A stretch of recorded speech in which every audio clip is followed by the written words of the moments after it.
Good morning students. आज हम पिछले क्लास में जो थॉमस हॉब्स पे चर्चा प्रारंभ की थी उसको कंटिन्यू करेंगे। पहले क्लास में थॉमस हॉब्स के अनुबंधवादी विचार की चर्चा की थी कि राज्य की उत्पत्ति के लिए अनुबंध की आवश्यकता क्यों पड़ी और वह अनुबंध कैसे किए गए और अनुबंध के आधार पर किस तरह जो है राज्य की स्थापना हुई, लेवियाथा की स्थापना। आज हम हॉब्स के लेवियाथा या संप्रभु या शासक का चरित्र कैसा है उस राज्य में, वो राज्य जो अनुबंध के माध्यम से विकसित हुआ, जो अनुबंध के माध्यम से जिसकी उत्पत्ति हुई, जिसका जन्म हुआ, उसमें संप्रभु का चरित्र कैसा है, संप्रभु की प्रकृति कैसी है, उसकी आलोचनात्मक व्याख्या। अब थॉमस हॉब्स ने जैसा कि पहले कहा कि संप्रभु जो है वो अनुबंध का हिस्सा नहीं, उसका पार्ट ही नहीं, बल्कि अनुबंध का परिणाम। अनुबंध का परिणाम इसलिए कि संप्रभु कोई पार्टी के रूप में वो समझौते में नहीं बैठता, क्योंकि समझौता सभी लोग मिलकर के कर रहे हैं। जितने लोग स्टेट ऑफ नेचर में रह रहे थे वो एक जगह एकत्रित होते हैं। हर एक व्यक्ति दूसरे व्यक्ति से ये समझौता करता है। each one makes a contracts by surrendering his right to regulate his behavior। स्वयं के व्यवहार को रेगुलेट करने के जो उनके राइट्स थे, जो उनके अधिकार थे, उनको वो सरेंडर करते हैं। सभी व्यक्ति ऐसे ही घोषणा करते हैं और सभी ने अपने बारे में निर्णय लेने के अधिकार सरेंडर कर दिया, एक जगह रख दिया। और जो सरेंडर्ड, जो प्रत्यक्त अधिकार है, जिस अधिकार का त्याग कर दिया गया, वो सामूहिक रूप से वो लेवियाथा का रूप धारण कर लेता है परिणाम के स्वरूप। इस प्रकार से जो लेवियाथा है, जो शासक है, जो सत्ता का केंद्र विकसित हुआ, जिसमें सभी ने अपनी शक्तियां जो है निहित कर दी, वह अनुबंध का हिस्सा नहीं, अनुबंध का पार्टी नहीं, बल्कि अनुबंध का परिणाम है। और उस शासक से किसी प्रकार का एग्रीमेंट नहीं हुआ, किसी प्रकार का समझौता नहीं हुआ, बल्कि सभी के अधिकारों के प्रत्याग का वो समूह है। और इसीलिए वह निरंकुश है, वो असीमित है, क्योंकि किसी भी व्यक्ति ने उन पर किसी प्रकार की सीमा की बात नहीं की, किसी प्रकार से उस पर जो है अंकुश लगाने की चर्चा नहीं हुई। इसलिए जो भी संप्रभु आया, शासक आया, वो क्या है? व्यवस्था का प्रतीक है, संगठन का प्रतीक है, एक सिविल सोसाइटी का प्रतीक है, एक राज्य का प्रतीक है, राज्य का मूर्तिमान रूप। और इस प्रकार से उसके आते ही स्टेट ऑफ नेचर का अंत हो गया, प्राकृतिक अवस्था समाप्त हो गई। तो जो शासक है, जो संप्रभु है, जो लेवियाथा है, वो बीच में खड़ा है, अराजकता और व्यवस्था के बीच की निशानी। उसके आते ही व्यवस्था उत्पन्न हो गई, क्योंकि सारी शक्तियां जो पहले प्रत्येक व्यक्ति के पास थी वो उनके पास आ गई। अब कोई भी व्यक्ति स्वतंत्र नहीं है। पहले सभी व्यक्ति स्वतंत्र थे और स्वतंत्र रूप से प्राकृतिक अवस्था में प्राकृतिक अधिकार, जो स्वयं के संदर्भ में अधिकार थे, स्वयं के व्यवहार के संचालन के संदर्भ में अधिकार थे, उन सभी व्यवहारों का उन्होंने त्याग कर दिया। अब वो अधीन है लेवियाथा के, शासक के, संप्रभु के। अब सभी के व्यवहारों का संचालन, नियमन, नियंत्रण जो है वो शासक वर्ग के पास है, लेकिन उस पर किसी प्रकार का नियंत्रण नहीं है। उस पर केवल जो है, यदि आप नियंत्रण करना चाहेंगे तो उसका मतलब है कि वह समझौता समाप्त हो गया और we have gone back to the state of nature. फिर वही अराजकता है, फिर वही आपकी प्रतंत्रता है जो अराजकता की स्थिति है। इसलिए संप्रभुता निरंकुश है, संप्रभुता एब्सोल्यूट है। Leviathan is absolute power, state here is a dictatorialist or absolute, represents absolutism, निरंकुश शक्तियों का रिप्रेजेंट कर। और तीसरी बात जो इसके संदर्भ में कही कि ये अनुबंध अलंघनीय है, इर्रिवोकेबल है, इसको तोड़ा भी नहीं जा सकता। एक बार आपने अपनी शक्ति सरेंडर कर दी और लेवियाथा क्रिएट कर दिया, फिर आप जो है का जीवन सुरक्षित हो गया, आपको शांति मिल गई, आपको हर वो चीज़ जो डिज़ायर कर रहे थे स्टेट ऑफ नेचर में, वो सभी चीज़ें आपको मिल गई। लेकिन आपको प्राप्त करना है किससे? शासक या संप्रभु के निर्देशन में। आप उसके अधीन हो गए, आपको सारी चीज़ें मिल गई। पहली चीज़ आपका जीवन सुरक्षित, जो सबसे खतरे में था। इसलिए यदि आप इस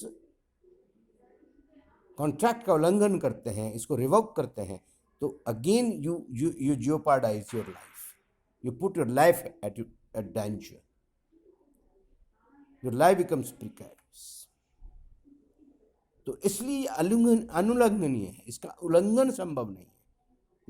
you cannot go back on your promise of contract. अब पॉजिटिव बात करते हैं। चौथी विशेषता कि संप्रभु सभी विधायी शक्तियों का स्रोत है। कैसे?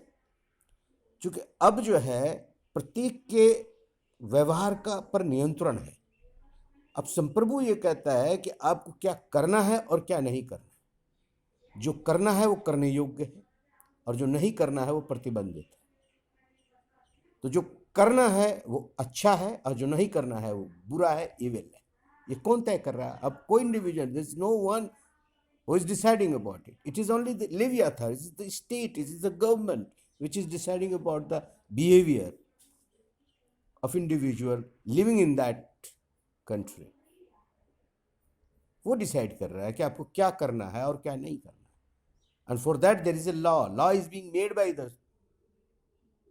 sovereign, the Leviathan.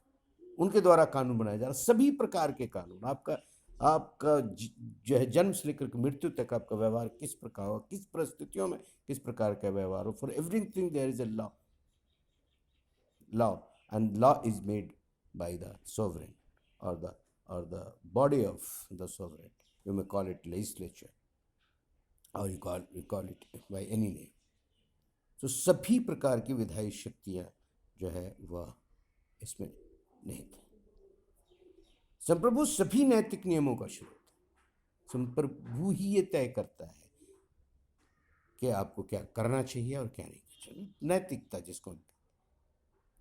जिसको मंत्रात्मा की आवाज़ कहते हैं, जो पहले जो है मध्यकाल में सार्वभौमिक हुआ करती थी कि एक व्यक्ति को क्या करना चाहिए और क्या नहीं करना चाहिए, परमात्मा ने तय कर रखा है। No, here he says that everything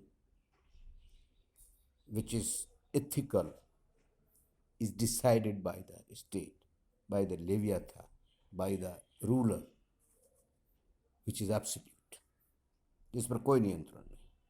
सभी नैतिक नियमों का स्रोत जो है वो संप्रभु है। संप्रभु सभी न्याय का स्रोत है। यदि किसी नैतिक नियम या किसी कानून के संदर्भ में कोई विवाद उत्पन्न हो जाता है कि उन्होंने जो किया वो अच्छा था या बुरा था, करना चाहिए था या नहीं करना चाहिए था, इस सभी संदर्भ में जो अंतिम निर्णय है, न्याय करने का अधिकार है, वो भी संप्रभु का है, वो भी लेवियाथा का। और चूंकि वो किसी के साथ उसका कॉन्ट्रैक्ट नहीं है, वो तो परिणाम है और सभी को समान दृष्टि से देखता है, इसलिए उस पर अन्याय करने का इल्जाम नहीं लगाया जा सकता। वो तो न्याय का स्रोत है, वो तो केवल न्याय करता है, समदृष्टा है, सभी को समान दृष्टि से देखता है। जो किसी के साथ रहा ही नहीं, किसी के साथ रहता ही नहीं, वो तो परिणाम है, सबसे ऊपर है। तो हर प्रकार के न्याय, तो ये तीनों ही authority, you can say here, तीनों ही ऑथोरिटी, चाहे वो लेजिस्लेटिव ऑथोरिटी हो, कानून निर्माण की अथॉरिटी, या जुडिशियल अथॉरिटी हो, चाहे न्यायिक निर्णय देने की क्षमता हो, या इन न्यायिक निर्णयों को या कानून को लागू करने की शक्ति, ये सभी की सभी चीज़ें किसमें निहित है? आप लेवियाथा में निहित है, जो व्यवस्था बनाता है, जो कानून को स्थापित करता है, जो संगठन को बनाए रखता है, लोगों को संगठित व्यवहार करने के लिए मजबूर करता है, सारी चीज़ें उसके पास। एक और चीज़ कहता है कि अब सभी अधिकारों का स्रोत संप्रभु है। पहले आपके पास अधिकार थे, in the state of nature everybody was having his right to regulate his own behaviour. That right has been snatched, है ना, that has been surrendered by every individual previously. Now nobody can get it back. तो जो भी अधिकार आपको दिए गए हैं, जैसा भी अधिकार आपके पास है, वो सभी के सभी देने वाला कौन है? सॉवरन, लेवियाथा है, संप्रभु है। वही आपको अधिकार देता है, जब चाहे वो अधिकार दे। वही अधिकारों का स्रोत है, जो करने के लिए परमिट करता है वो अधिकार आपके। और अधिकार उन्हीं के द्वारा दिए जाते हैं, उन्हीं के द्वारा लिए जा सकते हैं। एब्सोल्यूटिज्म का ये जो है बहुत ही सुप्रीम लेवल का उत्कर्ष स्तर का यह एग्जाम्पल है, जहाँ पर किसी के पास कोई अधिकार नहीं है, केवल राज्य आज्ञा की पालना में ही उसके अधिकार निहित है। और चूंकि वह एब्सोल्यूट है, वह सभी अधिकारों का स्रोत है, कानून का स्रोत है, न्याय का स्रोत है, सब कुछ है, उसके अधीन ही आपका जीवन संभव है। ऐसी स्थिति में आपको उसके विरुद्ध जाने का कोई अधिकार नहीं। Hobbes never talks of right to oppose the state, चूंकि उनकी मान्यता है कि वो गलत कर ही नहीं सकता, राज्य गलत करता ही नहीं है। राज्य तो समझौते का परिणाम है, वो गलत करता ही नहीं है। जो करता है वो सब न्याय सम्मत है, विधि सम्मत है, तर्क सम्मत है, बुद्धि सम्मत है। इसलिए राज्य के विरुद्ध विद्रोह की तो कोई बात ही नहीं। एक्सट्रीम केस में मानते हैं कि जब आपका जीवन असुरक्षित हो जाए, हालांकि इसका कोई मेंशन नहीं, तो एक कंक्लूजन ड्रॉ करने की बात है कि हॉब्स भी जो है, यदि supreme right, that is right of life is at stake, then you can go against the state. That kind of right is permissible, but this is not written ever anywhere explicitly. This is drawn. तो ये संप्रभु का character है, ये लेवियाथा का character है, जो absolute है, निरंकुश है, मर्यादाहीन है ना, जिस पर कोई किसी प्रकार का नियंत्रण नहीं है। इसकी बहुत आलोचनाएं की जाती है। पहले भी मैंने जैसे कहा, अनुबंध का रूप ही अवैज्ञानिक। ये कौन सी बात हुई, एक ने समझौता कर लिया तो फिर आने वाली सारी पीढ़ियों को उसमें बांध दिया गया। ये तो किसी भी तरह से तार्किक नहीं है, वैज्ञानिक। अनुबंध जिस प्रकार से किया गया, उसके लिए बड़ी चेतना की आवश्यकता होती है। बिना चेतना के, बिना बुद्धि के विकास के, बिना तर्क के, परंपरा के, इस प्रकार के अनुबंध न तो किए जा सकते हैं, न लंबे समय तक इस अनुबंध को निभाया जा सकता है। जिस प्रकार के अनुबंध की बात हॉब्स कहता है कि अचानक जो है वो एक दिन लोग जगते हैं और वो तर्क का सहारा लेते हैं और ऐसी परिस्थिति से बाहर निकल जाते हैं। This is unscientific theory. अनुबंध अतार्किक है, बात कर चुके, प्रजातांत्रिक मूल्यों के विरुद्ध है, नो डाउट। जब आप कहते हैं कि सरकार एब्सोल्यूट है, निरंकुश है, तो प्रजातंत्र जो है वो सीमित सरकार और अंतिम रूप से सत्ता लोगों में निहित है, इसको स्वीकार करता है। जबकि यहाँ पर सत्ता और शक्ति का केंद्र क्या है? सोवरेन है। ये जनतांत्रिक मूल्यों के बिल्कुल विपरीत है। अधिकारों का स्रोत मुख्य रूप से समाज होता है, कोई राज्य नहीं होता है। ये बात स्थापित हो गई है कि मूल अधिकार या कुछ अधिकार जो मनुष्य को मनुष्य होने के कारण मिलते हैं, वो अधिकार उनसे कभी छीने नहीं जा सकते। यदि छीन लिए जाते हैं तो मनुष्य और पशु के बीच अंतर करना संभव नहीं है। इसलिए मनुष्य को मनुष्य बनने में, मनुष्य के रूप में विकसित होने में कुछ आधारभूत आवश्यक जो है अधिकारों की आवश्यकता होती है, जो प्रत्येक व्यक्ति दूसरे व्यक्ति को देता है, स्वीकार करता है उन अधिकारों को। इसीलिए हम कहते हैं कि अधिकारों का स्रोत राज्य नहीं है बल्कि समाज है। समाज में अधिकार बनते हैं, विकसित होते हैं, पुष्पित और पल्लवित होते हैं। जब विकसित हो जाते हैं तब जो है राज्य उससे एक कानूनी आवरण देता है, कानूनी पहचान देता है, उद्गम नहीं होता। तो यहाँ पर भी इस संदर्भ में ये बात जो है सटीक बैठती है कि अधिकारों का स्रोत राज्य नहीं, संप्रभु नहीं, बल्कि समाज होता है। प्राकृतिक अवस्था जो है वो काल्पनिक कही जाती है और काल्पनिक है भी।